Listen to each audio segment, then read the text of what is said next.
Hello everyone, so this is Microeconomics. So today we are going to talk about the labor market.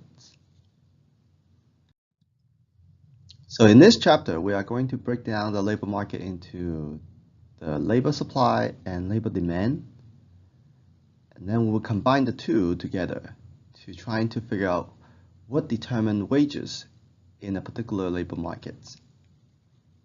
At the end of the chapter we are going to talk about the economic discriminations, which is the discriminations in the labor markets.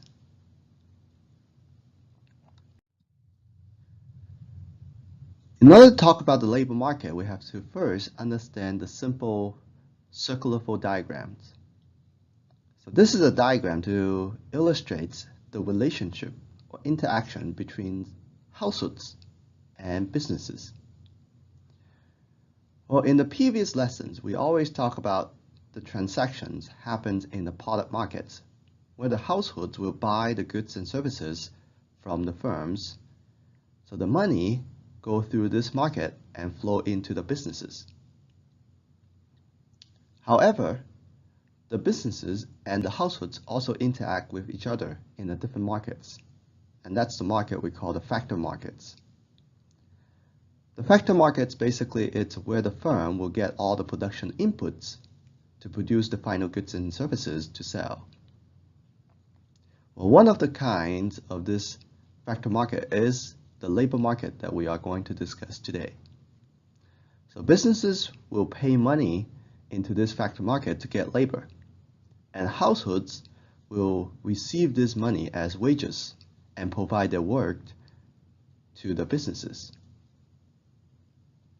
So in this case, the households actually become the supplier of this factor inputs, and the businesses, they are the one who demanding the inputs in this factor markets. By looking at the previous data, we actually see there are different categories of jobs. Particularly in this table, it's showing the starting salary after the graduations of college and also the mid-career salary of that jobs in the industry. Well, obviously, you see the petroleum engineering, it's much higher on both the starting salary and mid-career salary than the other jobs. So in this chapter, we are trying to figure out, well, what makes certain jobs pay more and why there are certain jobs that pay less. So the baseline model we are going to study is what we call the competitive labor markets. In this labor market, we assume the firms are operating under the competitive industry. That means the firms are all operating in a perfect competitive markets. They're selling a homogeneous product and competing with identical firms. Number two, we assume the workers are equally productive in this labor market. Firms would treat labor as a commodity to produce the goods and services. So we actually say the workers are homogeneous commodity in this labor market. Also, we assume the information in the industry is widely available and accurate. So there's no one doesn't know well how much people are getting paid for whatever job it is. Well, you are getting paid for a certain rate, and you also know what your friend is getting paid, and also as well as what other firms are offering for the same positions. Based on these assumptions, we are going to first investigate what we call the individual labor supply, and later to talk about the market supply. So the individual labor supply is actually derived from how people choosing between work and leisure, and we call this a work and leisure theory. So the idea is people would choose how much time they would like to work to earn income so that they can use the money to buy something they want to increase the level of utility.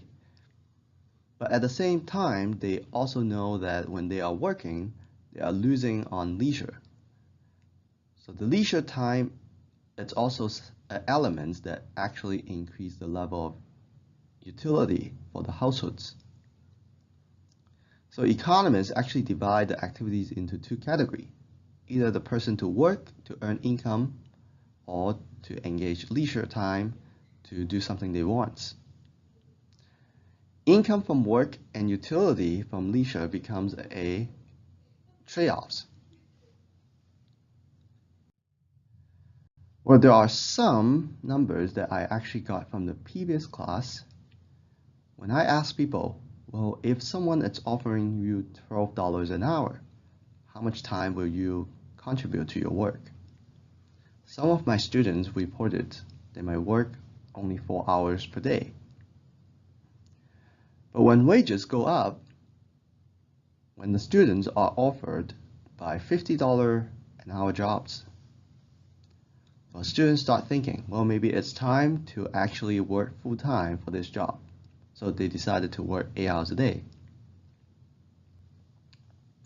When wages double up to $100 per hour, some students actually claimed that, well, you know what?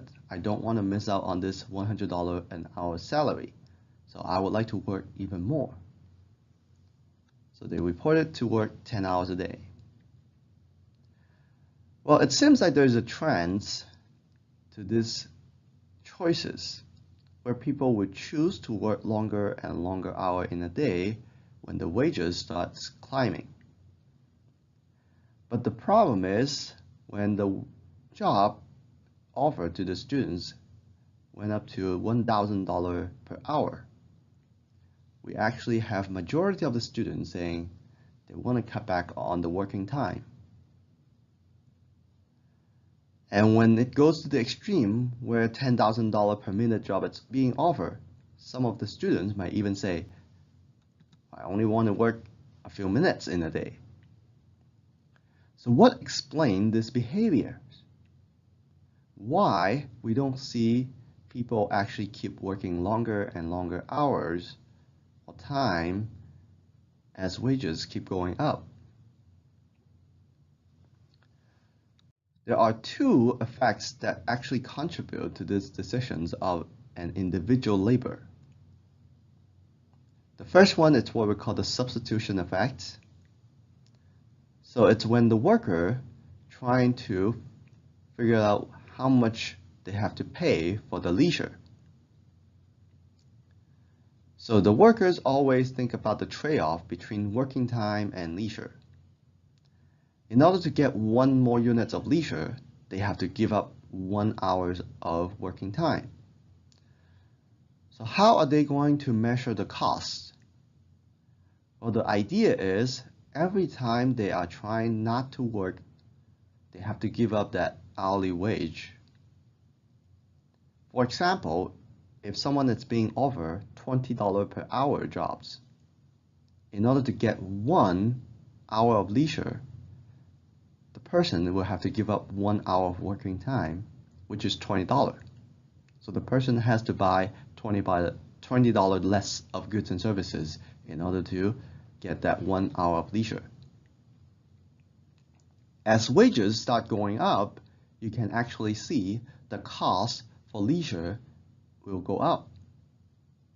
And this cost is what we refer to the opportunity cost of leisure. So the more leisure we get, the higher costs involved when the wages go up. So people want to work more because they know they don't want to miss that chance to earn that high salary or high income. They know to give up a high wages job is going to be very, very costly. On the other hand, we have the income effects that tell us the different directions. So the income effect actually tell us the highest wages means, well, we can actually get more goods and services that we want. In most cases, when wages go up or income goes up, people want to buy more of what we call the normal goods. Here, we actually assume that the leisure in our life is a normal good. So when the worker is being offered a higher and higher wages, well, they would like to get more and more leisure. So the idea is when people want to get leisure with a higher wage salary jobs, they can actually give up not to work, to give up that salary wage per hour in order to buy more leisure in their life.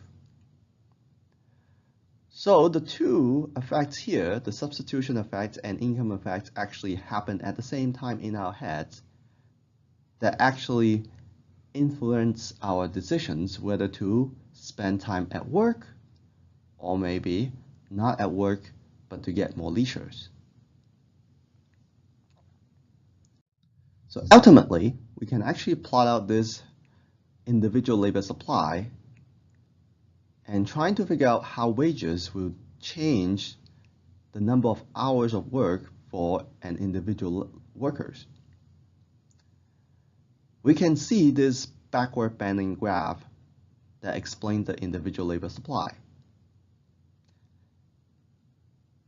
From point A to point B, you can actually see how wages go up will actually motivate people to put more time at work.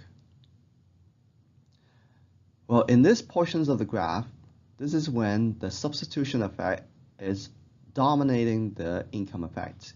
People know that they have to give up a high opportunity cost to get leisure, so they don't want to give up the working time. They want to work more to earn more income to buy what they want.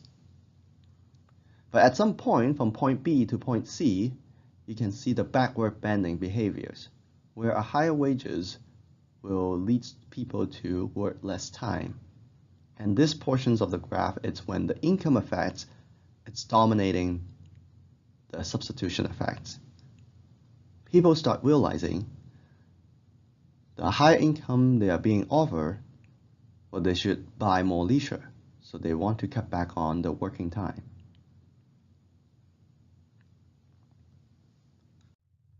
The individual labor supply seems to be a complicated one. However, the market labor supply is not that complicated. And indeed, the supply in the labor market is always upward sloping. There is no backward bending behaviors because the fact is we are actually talking about an industry, how people choosing to get into this industry as wages changing. So from this graph right here, you can obviously from point D to point E, it illustrates how change in average wages in an industry will change the quantity of labor they want to supply in this industry. So the idea is if there is an industry currently offer a very, very low salary on average, this industry will not attract many workers to jump in and work in this industry. So for example, if the computer engineering salary is very, very low in the United States, there will not be many people are interested to join this industry, to work in this industry, even they have the skills of it. However, as wages start climbing, going from W1 to W2, you might actually start seeing people having an interest to join this industry.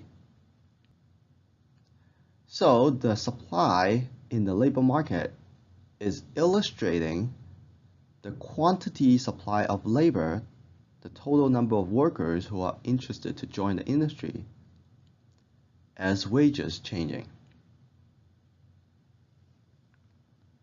So you will not see the backward bending behavior because, well, the industry offering more and more and more or higher salaries or wages, it only attracts more people to get in.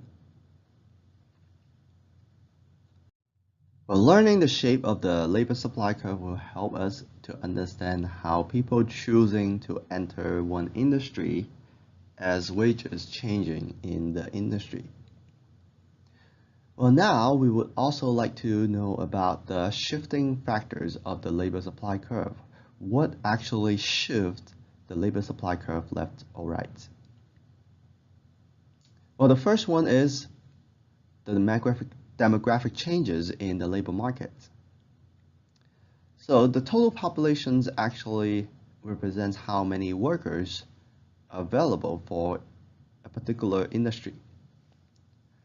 So for example, let's suppose the total number of computer engineering in the Bay Area is about 50,000 people.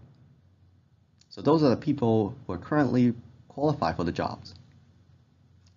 Well, because the high salary offered in the industry, many students actually took computer engineering major. 1 year later, we have a big group of people coming out from the colleges. So the total number of workers actually increased from 50,000 workers to 60,000 workers in the following years. With the demographic change in the industry, well, that will increase the labor supply in that particular job industry. Also, the non-money aspect of the job will attract more people to join an industry, regardless what the wages is.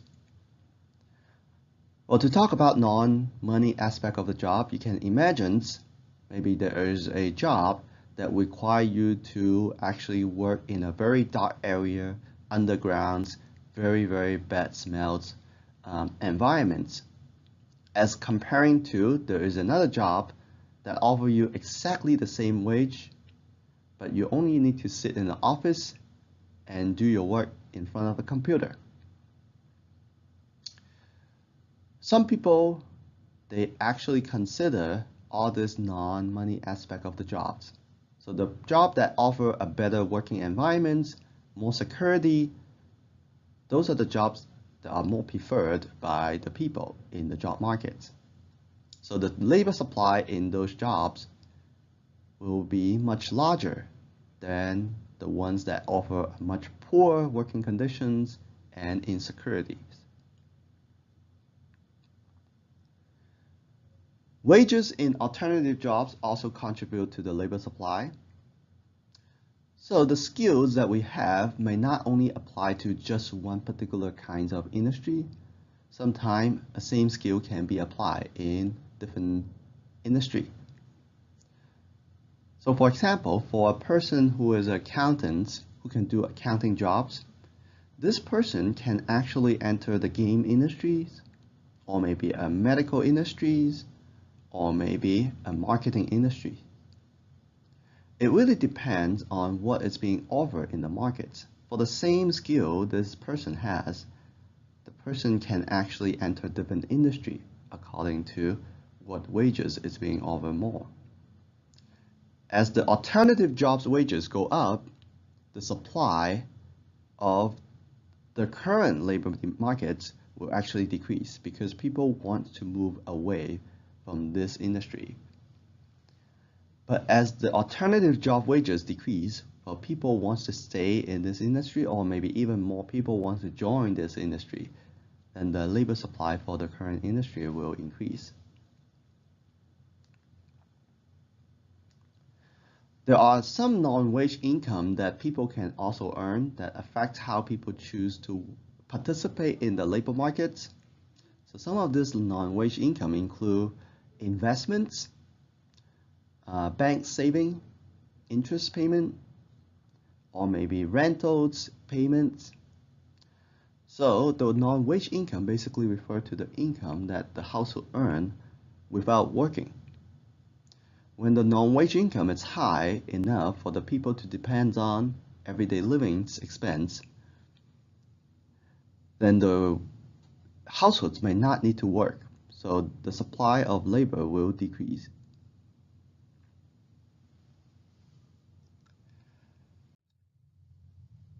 Well, after talking about the supply, we would like to move on to the labor demand, where the firms actually hire the laborers. So the competitive firms' demand for labor is what we call the derived demand, because it's actually derived from the demand of the firm's products and the productivity capacities of the units of labor. The idea is simple. Remember we talked about the circular flow diagram earlier? So firms will always try to hire labor to produce the products to sell in the markets. However, what determines how many workers the firms want to hire, it really depends on how well they are selling the products. So the basic idea is, if the firm only use labor to produce the products, if they spend $5 to the laborers to produce 1 unit, and they can sell that one product in the market for a $5 price, then it makes sense for the firm to hire that labor. However, if that one labor produce that 1 extra unit, it's causing the firm to pay $5. But this unit can only be sold at a price of $4 or maybe even lower. Then firm will lose money every time they sell 1 more unit. Then it doesn't make sense for the firm to hire that labor to produce the goods and services.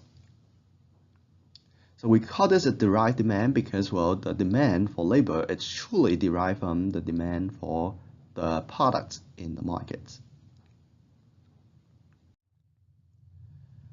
There are some terminology that we have to master before we jump into the calculations. So first of all, we have learned this term before in Chapter 7, which is what we call the marginal physical products. And in this case, we are specifically talking about the marginal physical products of labor. It's calculated by the change in quantity of outputs divided by the change of labor hired. So the idea for this marginal physical products of labor is to illustrate what this one additional labor or worker can produce more for the firms. And later, we are going to look at what we call the marginal revenue products of labor, and it's calculated by using the marginal physical products of labor times the marginal revenues of the firms. It seems like this is a very complicated calculations. However, because what we assume in a competitive labor markets, firms are operating under the perfect competitive markets to sell a homogeneous product with competing with identical firms in the markets. The marginal revenues of the firm will always equal to the price of the products. So let's do some math and trying to figure out what we mean by the marginal physical products and marginal physical products, and what determines whether the firm wants to hire that one additional worker or they should stop somewhere. So to calculate the marginal physical products, we are going to take the changes of the quantity of output divided by the change of labor. So to calculate the marginal physical products for the first labor to hire, we are going to take the change from 0 outputs to 6 units of outputs divided by the change of 0 worker to the first worker. So this is basically 6 units that the first worker can produce more for the firm.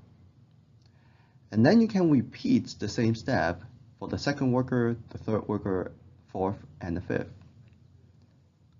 And you will get the following.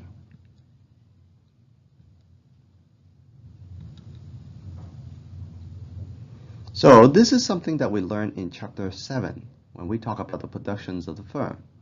And you know why the patterns of the marginal physical products increase at first and then decrease. As firms producing at the beginning stage of the productions, because the workers, they can actually take advantage of this divisions of labor, they work as a team. By specialization, they can be more and more productive and effective. But at some point, this effectiveness will decrease because the fact that, well, they are actually crowding out the working space. We also can calculate the marginal revenue products by using the marginal physical products multiplied by the price of the goods. Well, remember, in the perfect competitive markets, regardless how many units they produce, they can always charge that one price. And we are assuming the price of that product is $10 in the market. So the first labor can produce 6 additional units for the firm, and this worker can also bring in $60 additional of revenue to the firms. The second worker can also bring 10 additional units to the productions, which means, well, this worker can make 10 times $10, which is $100 additional revenues to the firm. And you can repeat the same step.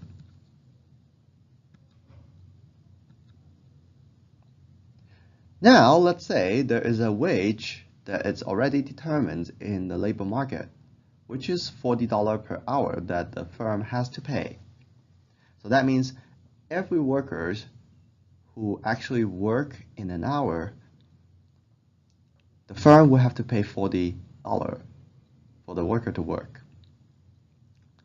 So let's suppose, well, the number that we derive is the values per hour. So that means the first worker working 1 hour can produce 60 additional revenues for the firm. And the second workers working with the first worker in 1 hour of productions can generate 100 additional revenue for the firm. So the firm paying $40 per one worker. And the idea is we want to figure out whether the firm has an interest to hire this one worker or not. So for the first worker, the firm has to pay $40, but this worker can actually earn 60 additional revenues to the firms. So the first worker will get hired. The second worker can bring in 100 additional revenue when the firm only pay $40 per hour wage. Again, the second worker will be hired. The third worker can bring in 240 additional revenue for the firms, and the firm only has to pay $40 per hour. So the third one will be hired. And the fourth one actually brings 160 additional revenues to the firm, and the firm only pay $40 for this worker. Again, he will get hired. But at last, the fifth workers can only bring $40 additional revenue to the firm, and the firm has to pay exactly $40 per hour wage rates to this worker. Well, it still makes sense for the firm to hire. But now, I'm going to let you guess, is the firm going to hire the sixth worker? Remember, we have this diminishing marginal returns. The marginal physical product will increase at first, and then it start decreasing. It will always decreasing too. So that means the sixth worker that we assume the firm will hire can only produce less than 4 additional units. And that also implies the marginal revenue product will be less than $40. So the sixth worker will never be hired by this firm because, well, this additional worker does not bring enough revenues to cover its costs.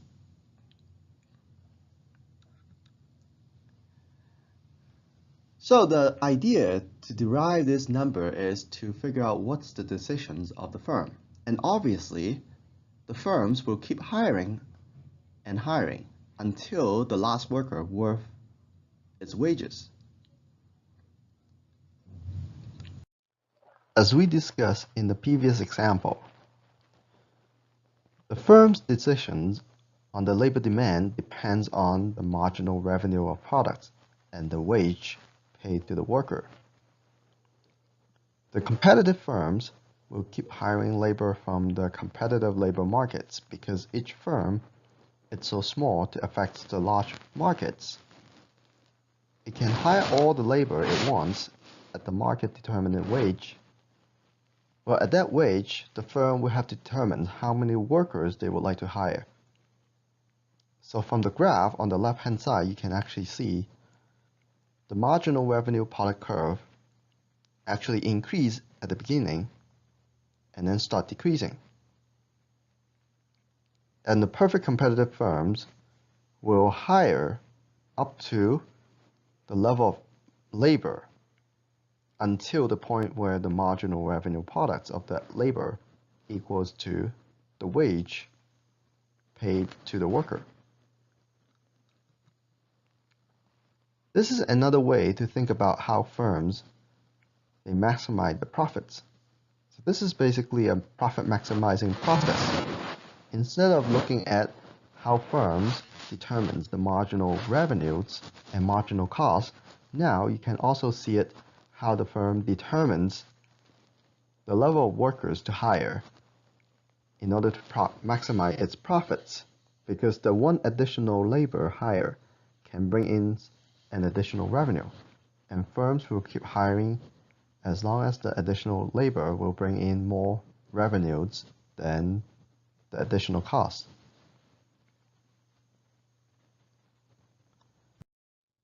After studying the firm's demand for labor, we would also like to know what actually shifts the demand curve.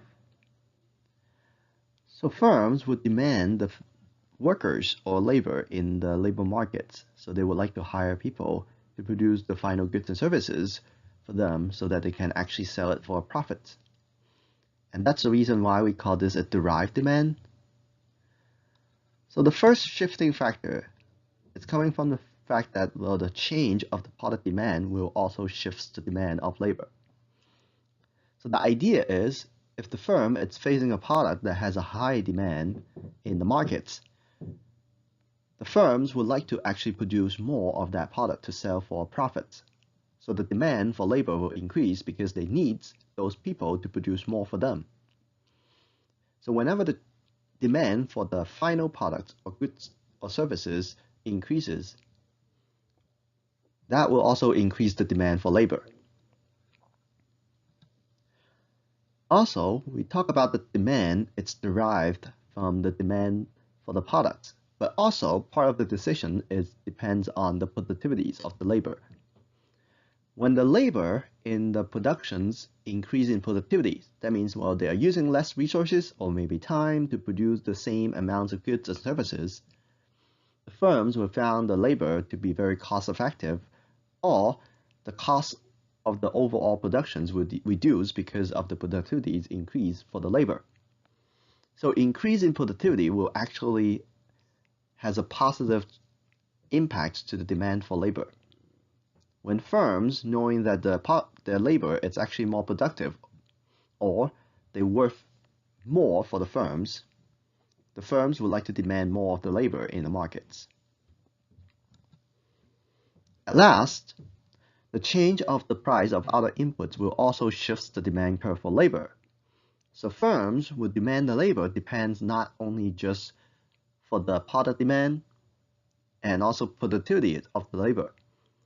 Sometimes they also care about how much they pay for other production inputs, such as machines, equipment, or maybe other non-labor inputs. So the idea is, when the price of other production inputs has increased, the firms would like to increase the demand for labor because they want to replace those production inputs by hiring more labor. Well, in the modern days, what we see most happening is the price of other inputs like AI computer, or maybe equipment, or maybe new machines can be very cheap to replace labor. So when the prices of other inputs like those technology, it's going down, it's easier for the firm to actually replace the labor with those machines. So the demand for labor will actually decrease. So one of the important study of the labor market is to study the elasticity of demand for labor. We have covered the concept of elasticity in chapter 5. So in this case, we are actually trying to study the responsiveness of firms on hiring the labor to changes in wages. So the equation given here is calculated by the percentage change in quantity demanded for labor divided by the percentage change in wages. So for example, if in a labor market where the wages increase by 10%, and by the law of demand, we know the quantity demand for labor will decrease. So that means when the firms see wages increase, they would like to hire less in the labor market. And let's suppose if the firm only reduced the quantity demand for labor by only 5%. 5% divided by 10% equals to 1/2. So this coefficient basically tells us if there is a 1% increase in wages, firms will reduce the quantity demand for labor by 0.5 percentage points. So the study of the elasticity of demand for labor is important because, well, we want to actually figure out which kind of jobs actually give us a higher opportunity to ask for higher wages. And the idea here is very important. The more inelastic demand labor markets will offer a higher wages, or more likely to offer higher wages to the workers, because the fact that, well, the firm, they do not have a very sensitive to the change of wages in the labor market. Regardless how much the wages has gone up in the labor market, they are more likely to actually hire the same amounts of workers for the jobs. Some of the determinants of this elasticity of demand for labor include, number one, time. So we have talked about this in Chapter 5. Firms actually face a more strengthened or more constrained productions environment in the short run, because the fact that firms, it's facing some fixed input in the short run. So when the firms are constrained with this fixed input in the short run, it's harder for them to adjust the productions, even when wages of the labor increase or decrease. But on the other hand, in the long run, where every production input can be flexible or vary, firms can actually adjust the way how they use their labor in the long run when wages is changing. So the idea is firms will usually have a more elastic demand for labor in the long run and has a relatively inelastic demand for labor in the short run. Also, we know that the labor demand is derived from the product demand. So the elasticity of demand for the products can also determine the elasticity of labor for in that particular industry. Again, well, think about when firms, they are facing a relatively inelastic demand markets to sell the products. That means the consumer, they are very likely to buy the product even though when the prices increase. It's easier for the firms to adjust the wages for the workers in that one particular industry, because the fact that the firms knows that when the wages go up, they are more likely to be able to shift those costs to the consumers. So a more inelastic demand for the products will create a more inelastic demand for the labor in the same industry. Also depends on the ease of input substitutabilities. So firms can always substitute equipment or capitals or machines by labor, and at the same time they can also substitute labor by all this other non-labor productive input. When the job, it's very easy to be substituted by those non-labor capitals like machines, computers, or maybe other technologies. It makes it easier for the firm to believe when wages go up in the labor markets, they can actually switch over to use those non-labor capitals to produce the final goods and service instead of using the labor. And also, number 4, depends on the share of the total production cost that pays to the labor. So imagine for agricultural industry, where most of the productions take place in the past, are usually the cost goes to the wages to the labor. So that means, well, in the agricultural industry, most of the costs in the productions pay to the labor because, well, it's a very, very labor-intensive industry. When every single worker in the same farm actually asking for a 10% rise in wages, that will contribute a lot to the total production cost for the farm owners. On the other hand, if you think of the other way around, where the nowadays the computer engineering industry, where the tech company, they usually use very, very small numbers of people to write applications. Well, those are the industry that usually pay most of the cost to the equipment like computers or for the database. They don't pay a lot to the labor.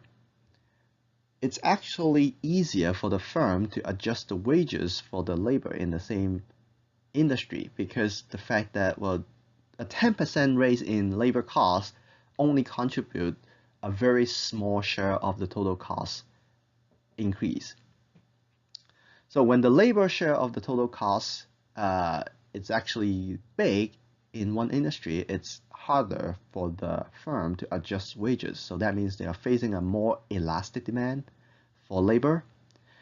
And when the industry actually has only a very small share of the total cost goes to labor, usually firms are easier to adjust wages for the labor because with the changes of the wages does not contribute to the change of the total cost a lot.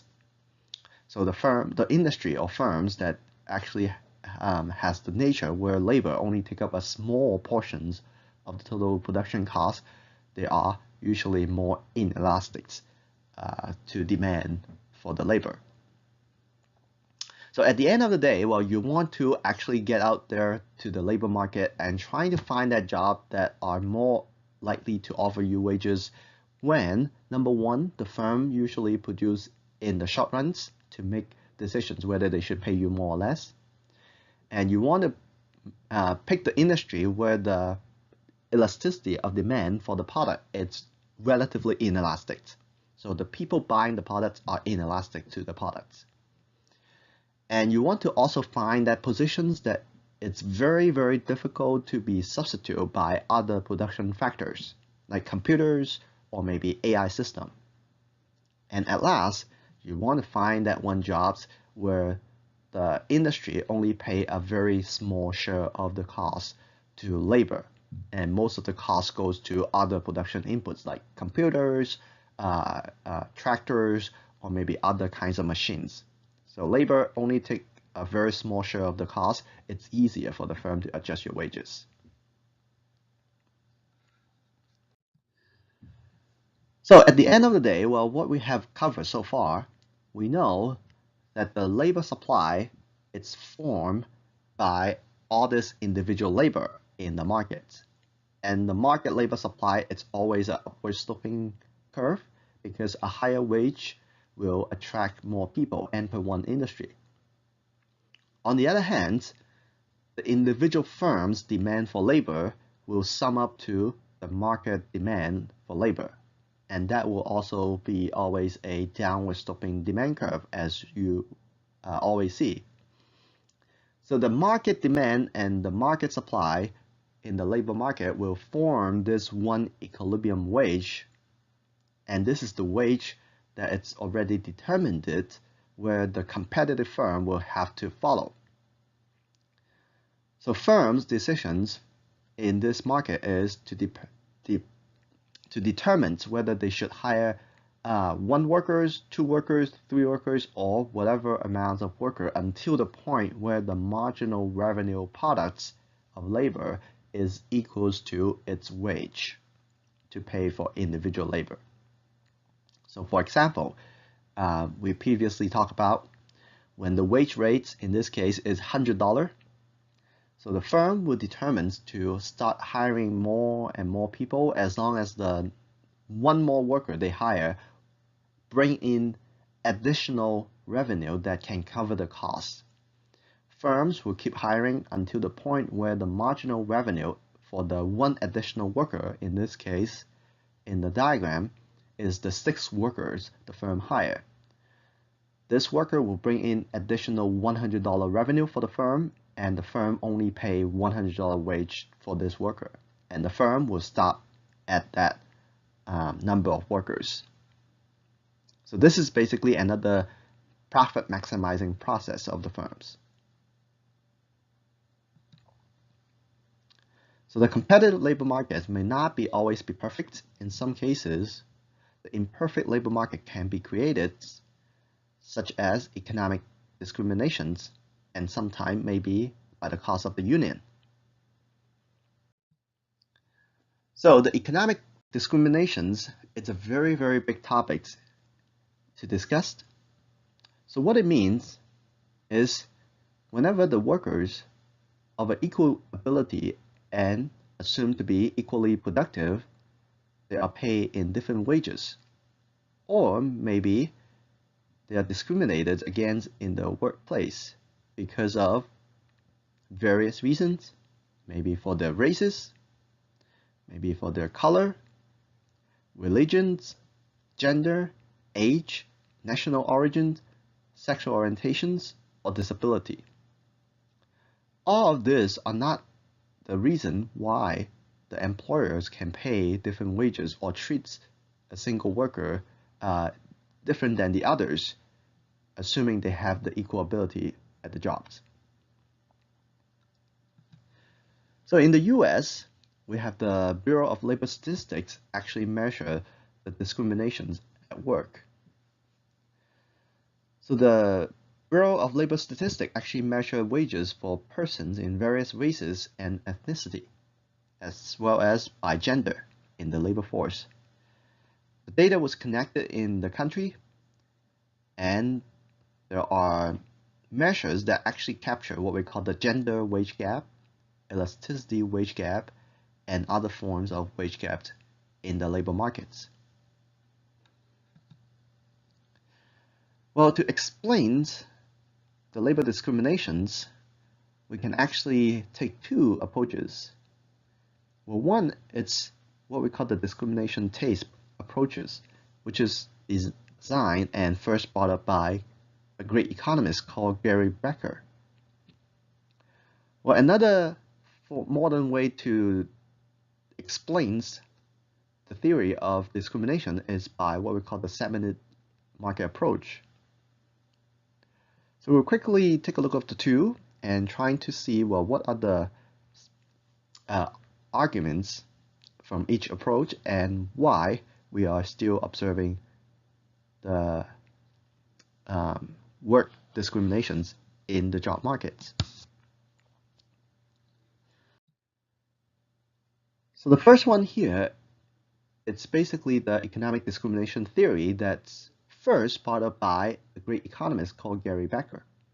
And we call this a Becker's theory of economic discriminations. Well, before Gary Becker's actually brought up this discriminations theory, it's hardly for economists to actually brought up these topics to talk about workplace discriminations. So Becker's was challenged the conventional view of how discriminations can actually benefit the person who actually discriminates in the labor market. That means, well, in the conventional views of economics, most of the economists believe, well, why an employer would like to discriminate different workers in the labor force, it's because, well, when they discriminate, they can actually get benefits. But Gary Becker's was actually challenging this conventional view to say, well, you know what, that it's not the case.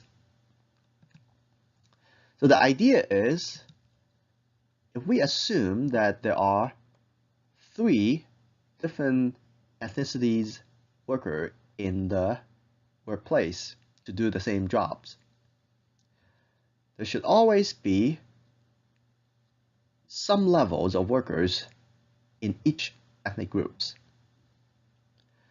And in this case, we actually simply define, well, there are two ethnicity groups of workers.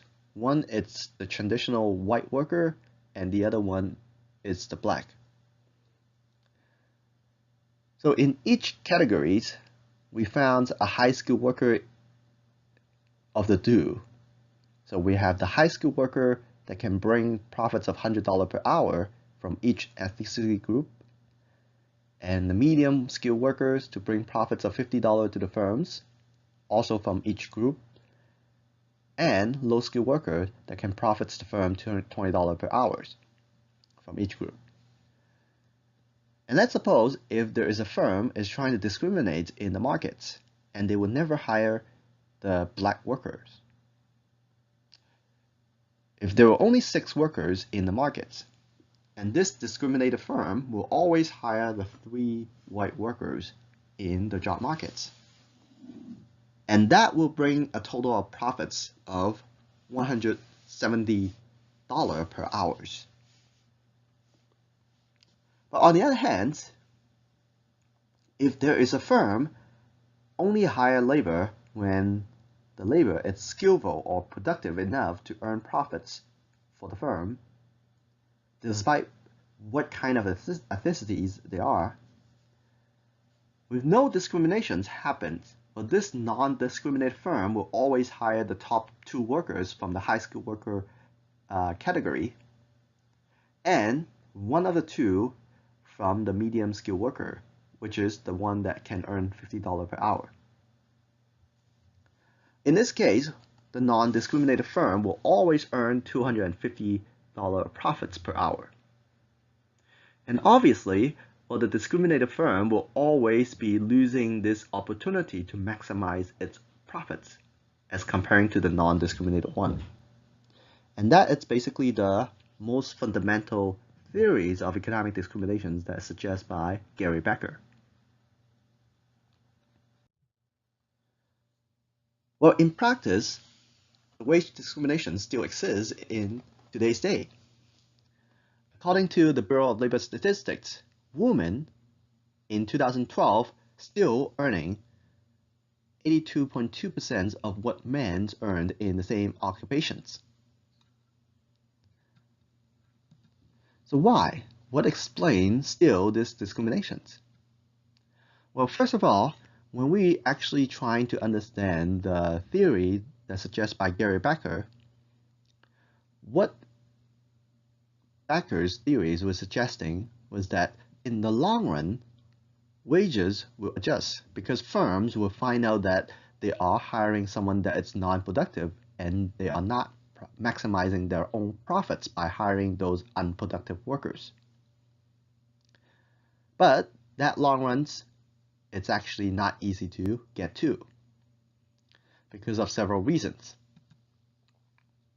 Number one, because it's so difficult to adjust costs of firing the unproductive workers when those workers are protected by the unions or maybe the legal system. So the adjustment costs actually hesitate the firms to actually replace those unproductive workers with the productive ones, even though the firms realize that if they are not discriminating in the markets, they can actually get higher profits, but they already hire those unproductive workers and they cannot replace them easily. Number two, in general, the women are less mobile than the men. Unlike the men, they usually are very aggressive to actually switch or jump from job to job to earn higher level of income, to explore different opportunity out there in the job markets. Women are usually very loyal to one job and very less likely to jump from job to job just because of higher wages.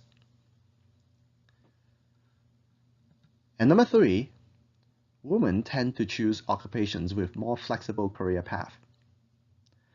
So you can easily imagine women actually have other physical difference than the men, which does not allow them to find that one job that can have a very high demand from that one worker's positions. When women get pregnancy or maybe having a child in the family, usually they are the ones who wants to look for the job that actually give them the flexibility to take care of families or maybe to actually get time off from the jobs. Well, because of those reasons, we actually believe that, well, what Gary BECKER'S suggests in the past was definitely true. However, we still see some wage discrimination between female and male because, well, male workers and female workers has a different attitudes toward jobs, where female workers might actually put themselves into a lower paying jobs in some cases. We can also describe or to study the economic discriminations by using what we call the segmented labor markets theory. Well, in the segmented labor market theory, we actually divide the labor into a variety of constituent parts.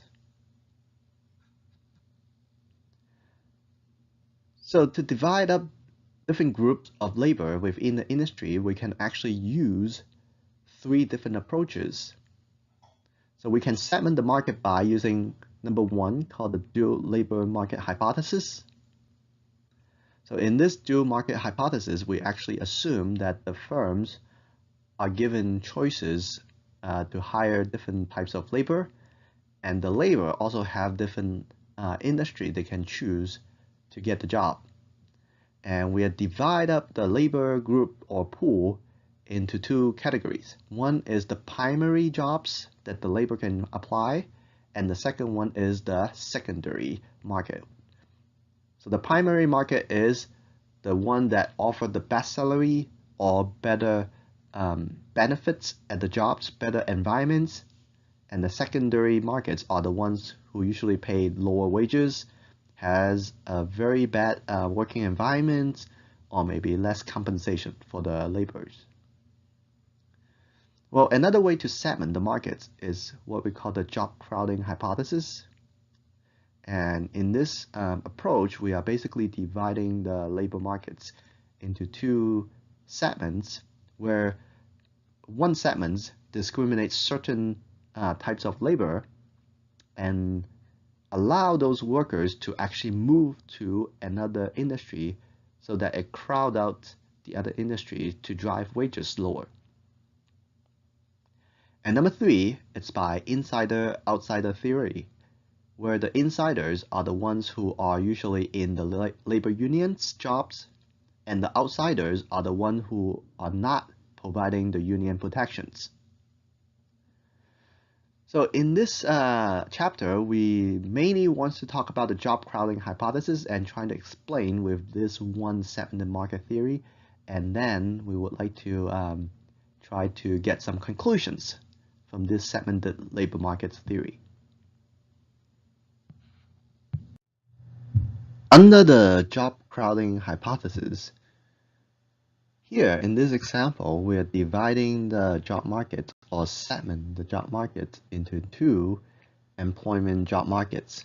One is dominated by male, the other one is dominated by female. Well, to make it easier for you guys to understand, well, let's think that, well, if the computer science is dominated by the male workers, where the females dominated job is nursing. And we assume if neither one or the other industry has a discriminations, the equilibrium wage should be staying at W0, where the labor supply and labor demand are meeting each other in each industry. And let's suppose in the male-dominated job markets where the female workers are usually being discriminated. So that means, well, the female workers are not treated equally. Well, when female workers in this industry, they are not treated equally or unfairly, some of those female workers will decide to switch to do something else, or maybe they would just never get that jobs that they desire. Or even they do, they might actually get paid much less than the male workers. And that actions of discriminations will actually cause the female workers to quit this whole industry. Well, as you can see, the supply of this industry might shift backwards, going from S0 to S1. A new equilibrium will be formed. The male workers in such job markets might actually get a higher wage. But the problem is those female workers cannot just stay jobless forever. Ultimately, they will have to find some other jobs. And let's suppose if there is a female-dominated job market, let's say nursing, some of those workers who study computer engineering because, well, they're having a hard time to find a job in the industry, or maybe they're not treated equally, they decided to switch to some industry that females are usually not being discriminated or treated differently. So this female worker might actually go back to school to earn some skills to become a nurse and entering the nursing industry, which is the female-dominated job markets. As the supply of this job markets decrease, that means more and more female workers enter to this one particular industry. The supply curve shifts from S0 to S2. So again, a new equilibrium is formed. However, with the increase of supply of labor, it drives the wages in this industry lower. Now we compare W1 in the male-dominated job markets and W2 in the female-dominated job markets after the discrimination's effects.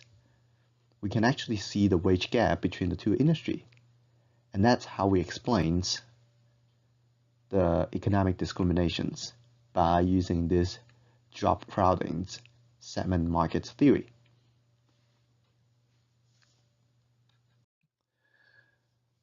Well, the discrimination has been developing for so many years, and we see a lot of improvements, especially after the job discrimination law has implemented into our economy. But not only the discrimination is a big part of our labor markets, but also we know the progress not only just making the discriminations vanish in our economic system. We also know the job markets overall in the United States has changed a lot. Over the past 25 to 50 years, the US has shifted from manufacturing to service industries. And that change actually makes us more globalized. So in the past 50 years, the changes are quite dramatic in the United States. We shift to most of the industry that's nowadays to actually provide service instead of producing the physical products. And the service industry actually require a high level of trainings and also interpersonal skills and communication skills. And it also requires the workers to earn a higher educational attainment in order to perform well in those industries. So the service industry that we refer to include not only just the traditional one like telecom industries or maybe hotel, tourism, restaurants, but also nowadays we know a lot of the app writings, data analysis, financial analysis, those are also what we consider to be the service industry. And those positions actually require very high educational attainment in order to do well.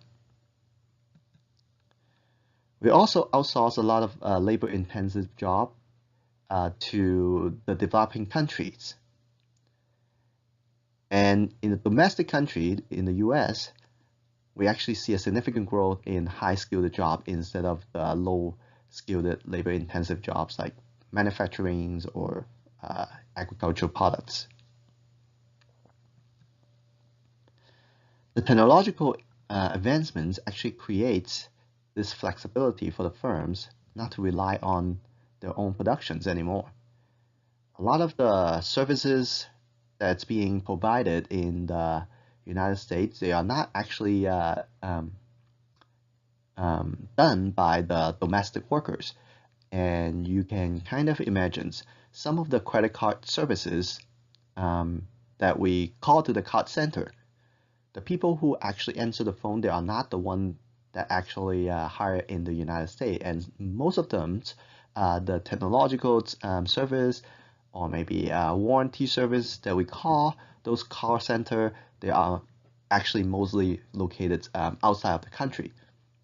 With internet, with telecommunications technologies improvements, we know that the firms can actually rely most of their productions on something that's more globalized or international. Well, that's basically all the materials that we would like to cover for this labor markets chapter. Unfortunately, I won't be in the class on Tuesday, and hopefully this will be a good source of lecture for you to go over the materials. Remember, before you're doing your assignment, not only you have to read through these videos, but also I strongly suggest students to go over the textbook reading so that they can get a better idea on the assignments work. There's a portions of the books that talks about the unions and also different theories about the economic discriminations. And the assignments and also the upcoming quizzes, the last quiz and the test, final exam will not cover those topics. So you can basically just focus on the topic that it's being covered in this PowerPoint slides and also this video lecture. So I will see you guys in the next class. Have a good one. Bye-bye.